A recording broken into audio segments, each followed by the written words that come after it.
eelmine känd, mida ma raspelkettaga lihvisin, oli sellest palju suurem. Ja nüüd ma teen teist kändu. Eelmine känd oli pisut pehmem. Nikerdan kännust tooli. Et ma loodan, et Ryobi garantii esindus ei näe. Et ma ei tea, aga siiamaani ma ei ole suutnud ühtegi lõikurit. See on mul ainuke tegelikult kärssama veel lasta, et täitsa auga töötavad, auga välja teeninud või auga ennast tõestanud. Et võtsin majast välja vana veepaagi ja siis ma mõtlesin, et ma lõikan selle, esialgu mul oli muidugi mõte, et ma viskan selle vanaraua unnikusse ja viin vanaraua kokkuostu, aga siis mul tuli mõte, et teeks sellest suitsuahju moodi sellise grilli, et keevitaks suvalist vanarauda juurde, siis mõtlesin, et teen talle mingi käepideme. See ei ole kuskilt otsast valmis, et selle ma lõikan lühemaks, selle ma lõikan maha, selle ma lõikan ka natuke lühemaks, siia tuleb mingisugune näiteks äkki mutter otsa, et oleks nagu käepide või midagi. Aga põhimõtteliselt nagu töötab. Alguses ma mõtlesin, et see jääb nagu lukustama, et see on nagu käepideme nupp. Need olid torustiku jupid, mille ma lihtsalt jätsin külge. Ja esimese hooga sai selle tühjaks põletada või puhtaks põletada, et tal on põhjas on mingisugused augud, kus ta saab õhku sisse ja siis ma keevitasingi täiesti suvalistest vanaraua juppidest kokku jalad. Ma keevitan neile veel juppe juurde ja teen neile mingisuguse ühenduskoha, aga nad juba kannavad, nii et ütleme, et võib öelda, et paak sai jalad alla. Ja siin on hingedega on natukene vaja veel tööd teha, et nad on natuke tihkevõitu. Kuna siin sees saab olema tuli, siis ma ei usu, et hingedele libesti panemine aitab. Aga siuke enam-vähem. Ja siis kerise alust, kus juures see on vana auto mingi ristvõti, mis on hästi vilets. Nagu ma ühe sellise keerasin rulli, kui ma üritasin autol ratast alt ära keerata ja ühe padruni keerasin lõhki. Aga kerishoidjaks keevitada pärast täitsa perfektses mõõdus. Siia läheb veel juppe juurde ja siis tulevad kivid peale. Ja siis peale tuleb korsten, see on praegu ajutine auk. Ja siis need igasugused kraanid ja asjad, mis siin küljes olid, et need võivadki nagu külge jääda dekoratsiooniks. Aga ma ei ole veel mõelnud, et võib-olla ma teen talle mingi näo ka pähe, et äkki tuleb, keevitan siia mingisugused silmad ja nina või midagi.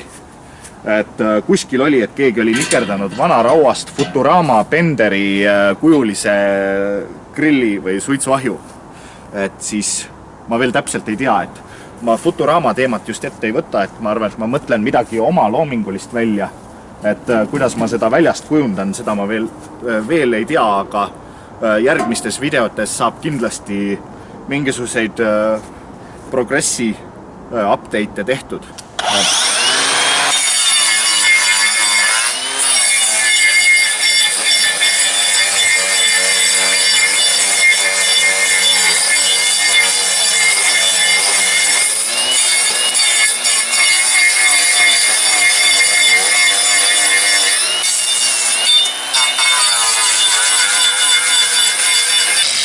Tõenäoliselt tekib küsimus, et miks ma seda teen raspelkettaga, siis põhjus on väga lihtne, kuna siin on muld ja kivid küljes ja raspelketas Wolfram hammastega ei lähe nüriks erinevalt kettsaest.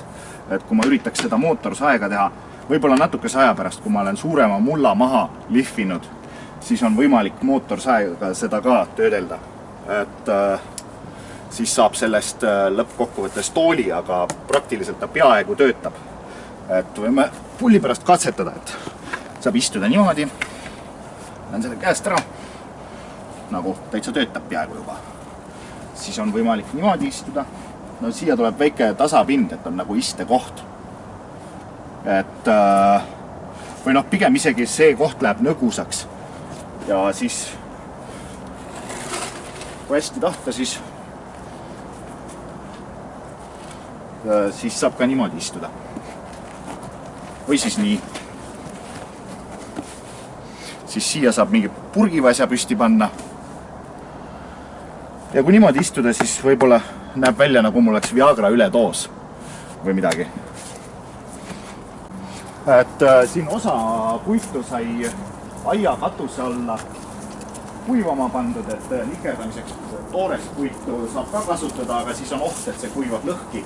Et siis osa puitu on kuuri all kuivamas. Et nad seisavad püsti.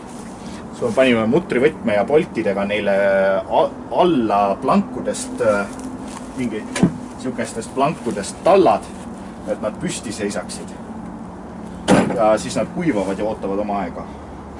See tuli koos kändudega ja siis üks tuulega kukkus lambist, üks õunapuu hoovis ümber, siis üks õunapuu rant kuivab siin. Ei, 2, teine on ära kooritud. Ja siis see on haavapuu. Ja siis üks haavapuu känd on, millest tuleb ka mingi nikerdus, ma ei tea veel milline, sest ma ei nikerda seda ise.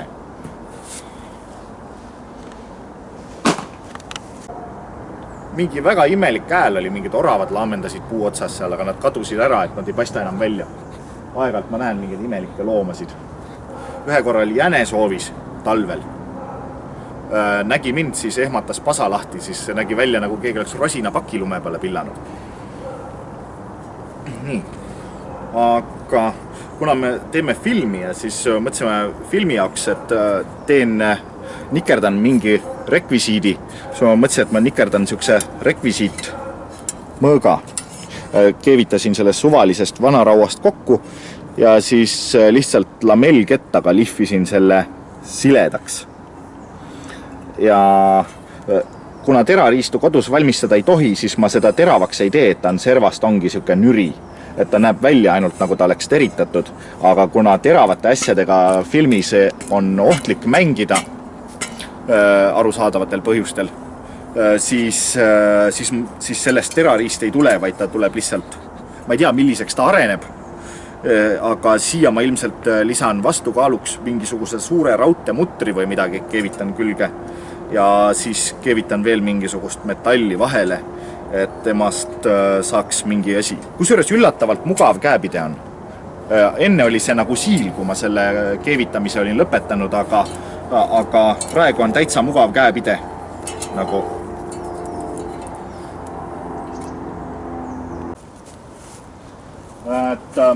Ja mulle tuli ootamatu kuller, kännukuller külla, kes tõi mulle 10 kanti kände.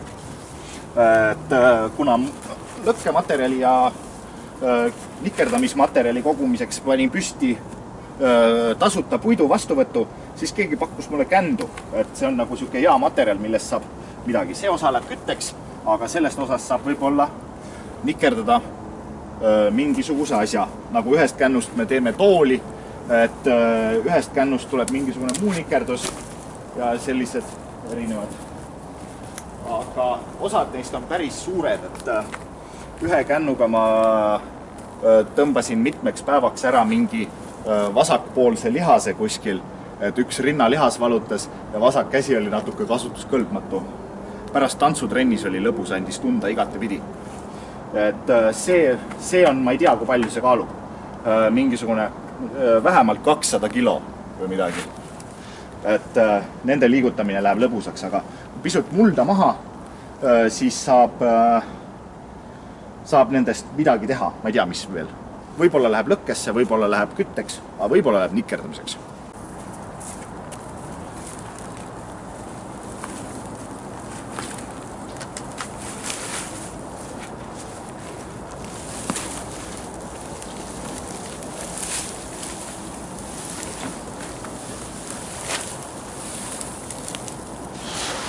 Üks känd lõkke materjali hunnikus kuivamas.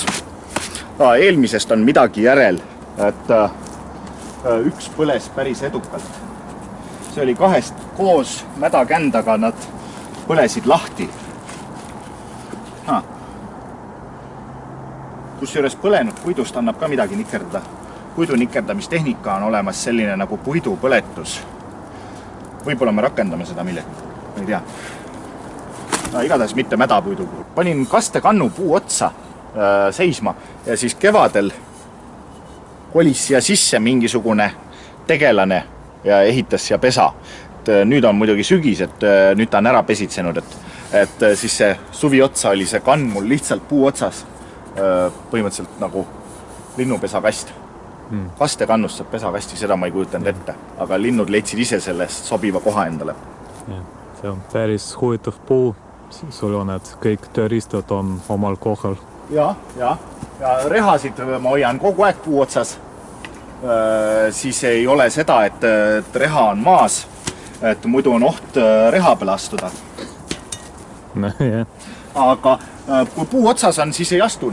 No välja arvatud juhul, kui puu otsa ronima lähed. Loogiline. Muidu, kui ma paneks reha katusele, siis oleks oht, et Henrik Salsaller astub reha peale. Ja siis jääb Smilersi kontsert ära, kuna Henrik astus katusel reha peale. Et mul siin naaber jalutab koeraga mööda, et tal on suur koer ja siis jube arg. Ja kui ta mulle tänaval vastu tuleb, siis ta ronib kuskile peitu või jookseb põõsasse ja ühe korra ta oligi konkreetselt nagu selle jämeduse puu taga oli peidus niimoodi omast arust niimoodi. Istub seal taga peidus suur saksa lambakoer põhimõtteliselt ja siis niimoodi vaatab siit välja ja siis jälle vaatab siit välja ja üritab siin sellise puu taga peidus olla. Ise on ta praktiliselt sama suur kui mina nagu. Ja kuidagi ei saa üle ega ümber, saab peldikus ära käima. Muidu lööb pusi pähe. Aga peldiku juures viimasel ajal midagi muutunud ei ole, et ma ei ole veel interjööri maalimise kallale jõudnud, et Pervo päkapikk on endiselt sama lõpetamata ja Pervo jänes. Aga sellele ma kohe lisan natuke värvi. Võib-olla mitte täna, aga mingi kord. Ja mujal pool siin osa vundamendi kattekividest on veel puudu, et siia ma pean natuke kive juurde panema, et siis need koledad plokid näevad paremad välja, kui kivid ees on. Äkki saab mingi lille ka siia vahele istutada. No talveks ma ei pane, aga mõte äkki järgmiseks aastaks. Või äkki läheb kanarpikk või midagi vahele. Siis ma mõtlesin siia seina ka panna akna, aga kuna mul ühtegi akent ei olnud, siis ma mõtlesin, et lihtsalt maalin ühe vaate, nagu oleks siin mingisugune aken. Ja see sai päris huvitav. Mingi tigu on siptunud WC seina peale. Nagu, okei. Ega tigudest ei tasu oodata, et nad oskaksid sihtotstarbeliselt WC-d kasutada. Need sead on inspireeritud Rohke Tebelaku libauudisest, et kus oli keegi, ma ei mäleta seda täpset lugu, aga teema oli mingist kärsahaisust ja siis teema arenes, et miks on kusagil haisev kärs. Ja siis ma mõtlesingi, et kärsahaisu tunned, mina olen ka haisev kärs, et keegi tegelane, kes on haisev kärs, tekitab kärsahaisu. Et mujal, okei, siin mul üks aken on. Siia seina ma sain ühe akna, mul rohkem aknaid ei olnud vedelemas, sellepärast ma teise seina maalisingi. Aga siis seda seina ma maalin ka edasi, et siia tuleb tellise imitatsioon või midagi ja jäneseid ma maalin ka edasi. Ja siis vaatame siit küljest ka midagi. Siit saab juba selgema pildi ette, et miks need kivid on. Et võrdlus on sellega, et siin on näha, et need plokid, aga siis siin need kivid näevad oluliselt paremad välja. Et hiljem võib-olla vahele mingid taimed. Ja kunagi oli mingisugune film kauboidest ja tulnukatest Daniel Craigi või kellegagi. Ja siis ma mõtlesin, et huvitav, et kui meil siin on nagu igasugust viikingi teemat, et miks ei võiks olla viikingite ja tulnukate teema, et viikingid kolisid pärast sõitsid kuu peale mingi lendava viikingi laevaga või millegagi. Et nagu igasuguseid teemasid annab välja mõelda, et siuke fiktsioon võiks olla.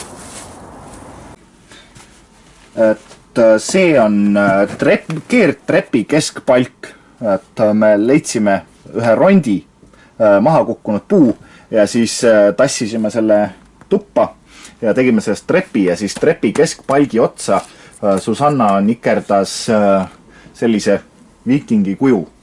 Et mina nikerdasin ka mingi osa, ma käiasin mingi osa maha. Ja aga põhiliselt on ikkagi Susanna nikerdatud see. Et siin on, need on juurde pandud, et need on teisest puust. Et see keskpalk on kuusk ja siis kõverast toominga juppidest sai sarvet tehtud.